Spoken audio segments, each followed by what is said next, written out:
Üçüncü nokta, üslubundaki bedaat-ı harikadır. Evet, Kur'an'ın üslupları hem gariptir, hem bedidir, hem aciptir, hem muknidir. Hiçbir şeyi, hiçbir kimseyi taklit etmemiş. Hiç kimse de onu taklit edemiyor. Nasıl gelmiş, öyle o üsluplar taravetini, gençliğini, garabetini daima muhafaza etmiş ve ediyor. Ez cümle, bir kısım surelerin başlarında şifre misal, Elif Lam Mim, Elif Lam Ra, Taha, Yasin, Hamim, Ayn, Sin, Kaf gibi mukattaat hurufundaki üslubu bediyisi 5-6 lemma-i icazı tazammun ettiğini İşaret-ül İcaz'da yazmışız. Ez cümle, surelerin başında mezkûr olan hurufatın aksam-ı malumesi olan mechuure, mehmuse, şedide, rahbe, zelaka, kalkale gibi aksam-ı kesiresinden her bir kısmından nısfını almıştır. Kabili taksim olmayan hafifinden nısf-ı ekser, sakilinden nısf-ı ekal olarak bütün aksamını tansif etmiştir.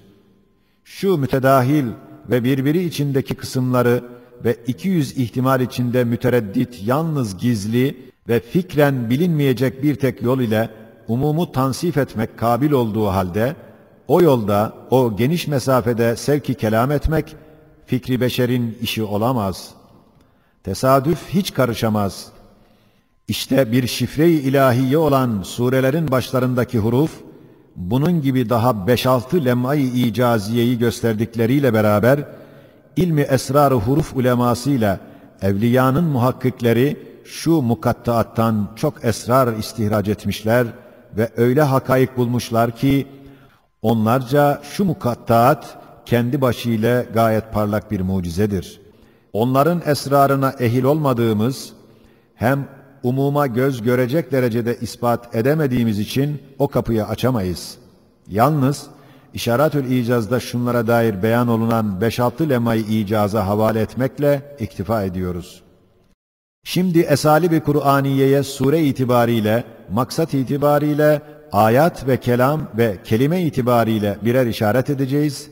Mesela Sure-i Amme'ye dikkat edilse, öyle bir üslubu bedi ile ahireti, haşri, cennet ve cehennemin ahvalini öyle bir tarzda gösteriyor ki, şu dünyadaki ef'al-i ilahiyeyi, asar-ı Rabbaniyeyi, o ahval-i uhreviyeye birer birer bakar, ispat eder gibi kalbi ikna eder.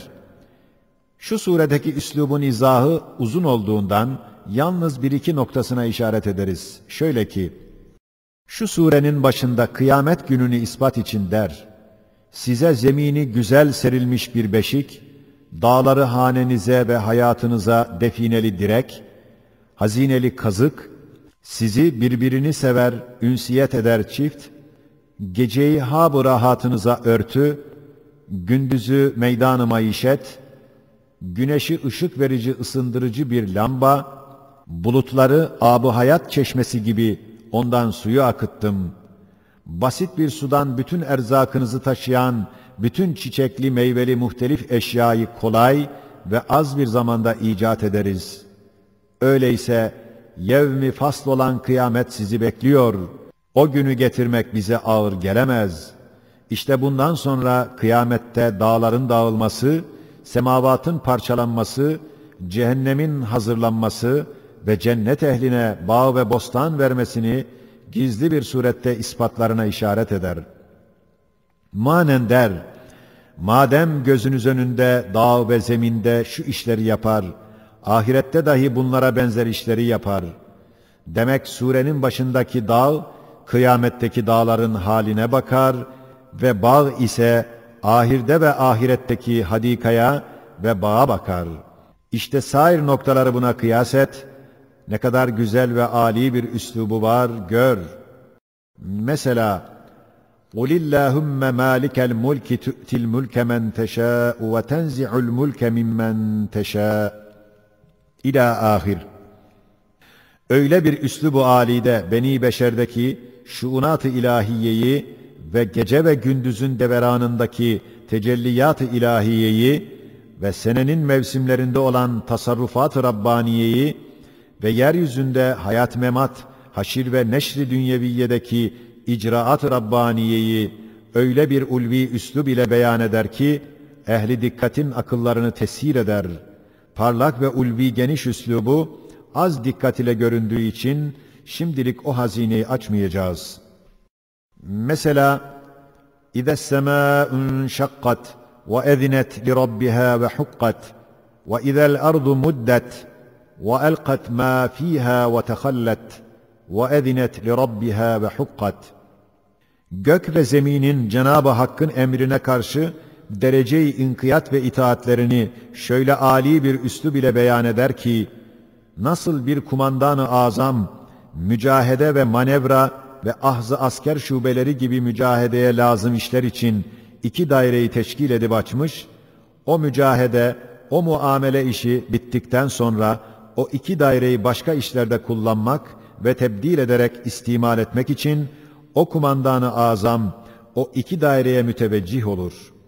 O daireler her birisi hademeleri lisanıyla veya nutka gelip kendi lisanıyla der ki, ey kumandanım, bir parça mühlet ver ki eski işlerin ufak tefeklerini, pırtı mırtılarını temizleyip dışarı atayım, sonra teşrif ediniz.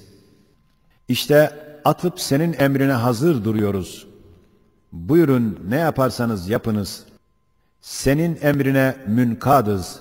Senin yaptığın işler bütün hak, güzel, maslahattır. Öyle de semavat ve arz böyle iki daireyi teklif ve tecrübe ve imtihan için açılmıştır. Müddet bittikten sonra semavat ve arz daire-i teklife ait eşyayı emri ilahiyle bertaraf eder. Derler, ya Rabbena, buyurun ne için bizi istihdam edersen et, hakkımız sana itaattir, her yaptığın şeyde haktır. İşte cümlelerindeki üslubun haşmetine bak, dikkat et. Hem mesela, ya ardu ble'i mâeki ve ya semâ'u akli'i ve gîdal mâ'u ve kudiyel emr ve istevet alel cûdiy ve qîle bu'den lil kavmi'd-zâlimîn. İşte şu ayetin bahri belagatından bir katreye işaret için bir üslubunu bir temsil aynesinde göstereceğiz. Nasıl bir harbi umumide bir kumandan, zaferden sonra ateş eden bir ordusuna, ateş kes ve hücum eden diğer bir ordusuna dur der, emreder. O anda ateş kesilir, hücum durur. İş bitti, istila ettik, bayrağımız düşmanın merkezlerinde yüksek kalelerinin başında dikildi, esfel-ü safiline giden o edepsiz zalimler cezalarını buldular der. Aynen öyle de, padişah-ı bimisal, kavmi Nuh'un mahvı için semavat ve arza emir vermiş. Vazifelerini yaptıktan sonra ferman ediyor, ey arz, suyunu yut, ey sema, dur, işin bitti. Su çekildi, dağın başında memur-u ilahinin çadır vazifesini gören gemisi kuruldu, zalimler cezalarını buldular. İşte şu üslubun ulviyetine bak. Zemin ve gök iki muti asker gibi emir dinler, itaat ederler diyor. İşte şu üslub işaret eder ki, insanın isyanından kainat kızıyor, semavat ve arz hiddete geliyorlar ve şu işaretle der ki, yer ve gök iki muti asker gibi emirlerine bakan bir zata isyan edilmez, edilmemeli. Dehşetli bir zecri ifade eder. İşte tufan gibi bir hadise-i umumiyeyi bütün netayiciyle, hakaikiyle birkaç cümlede icazlı, cemalli, icmalli bir tarzda beyan eder. Şu denizin sair katrelerini şu katreye kıyas et. Şimdi kelimelerin penceresiyle gösterdiği üsluba bak. Mesela, وَالْقَمَرَ قَدَّرْنَاهُ مَنَازِلَ حَتَّى عَادَ كَالْعُرْجُونِ الْقَد۪يمِ deki kel-urcunil kadim kelimesine bak. Ne kadar latif bir üslubu gösteriyor. Şöyle ki, kamerin bir menzili var ki, Süreyya yıldızlarının dairesidir. Kameri, hilal vaktinde hurmanın eskimiş beyaz bir dalına teşbih eder.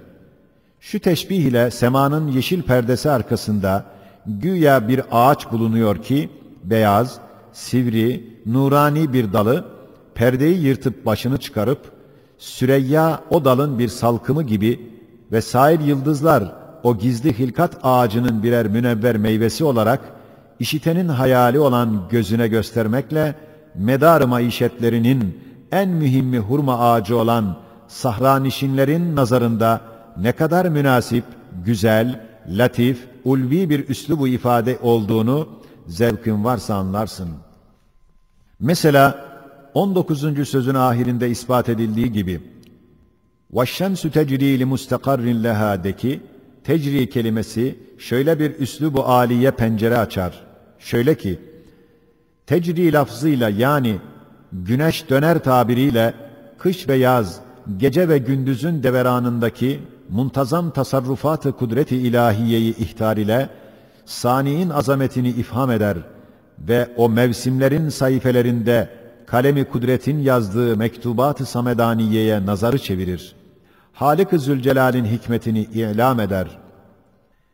وَجَعَلَ الشَّمْسَ سِرَاجًا yani lamba tabiriyle şöyle bir üsluba pencere açar ki, şu alem bir saray ve içinde olan eşya ise insana ve zihayata ihzar edilmiş müzeyyenat ve mat'umat ve levazımat olduğunu ve güneş dahi musahhar bir mumdar olduğunu ihtar ile sani'in haşmetini ve Halık'ın ihsanını ifham ederek tevhide bir delil gösterir ki, müşriklerin en mühim, en parlak mabut zannettikleri güneş, musahhar bir lamba, camit bir mahluktur. Demek siraç tabirinde Halık'ın azamet-i rububiyetindeki rahmetini ihtar eder, rahmetin vüs'atindeki ihsanını ifham eder ve o ifhamda saltanatının haşmetindeki keremini ihsas eder ve bu ihsasta vahdaniyeti ilam eder ve manen der: camit bir sırac-ı musahhar hiçbir cihette ibadete layık olamaz. Hem cereyan-ı tecri tabirinde gece gündüzün, kış ve yazın dönmelerindeki tasarrufat-ı muntazama-i acibeyi ihtar eder ve o ihtarda rububiyetinde münferit bir sani'in azameti kudretini ifham eder. Demek şems ve kamer noktalarından beşerin zihnini gece ve gündüz, kış ve yaz sayfelerine çevirir ve o sayfelerde yazılan hadisatın satırlarına nazar-ı dikkati celbeder. Evet, Kur'an güneşten, güneş için bahsetmiyor. Belki onu ışıklandıran zat için bahsediyor. Hem güneşin insana lüzumsuz olan mahiyetinden bahsetmiyor. Belki güneşin vazifesinden bahsediyor ki, sanat-ı Rabbaniye'nin intizamına bir zemberek ve hilkat-ı Rabbaniye'nin nizamına bir merkez, hem Nakkaş-ı Ezeli'nin gece gündüz ipleriyle dokuduğu eşyadaki sanat-ı Rabbaniye'nin insicamına bir mekik vazifesini yapıyor. Daha sair kelimat-ı Kur'aniyeyi bunlara kıyas edebilirsin. Adeta basit, me'luf birer kelimeyken, latif manaların definelerine birer anahtar vazifesini görüyor. İşte ekseriyetle üslûb-u Kur'an'ın geçen tarzlarda ulvi ve parlak olduğundandır ki, bazen bir bedevi Arap bir tek kelama meftun olur, Müslüman olmadan secdeye giderdi. Bir bedevi, "Fesda' bima tu'mer" kelamını işittiği anda secdeye gitti. Ona dediler, "Müslüman mı oldun?" "Yok" dedi, "Ben şu kelamın belagatına secde ediyorum."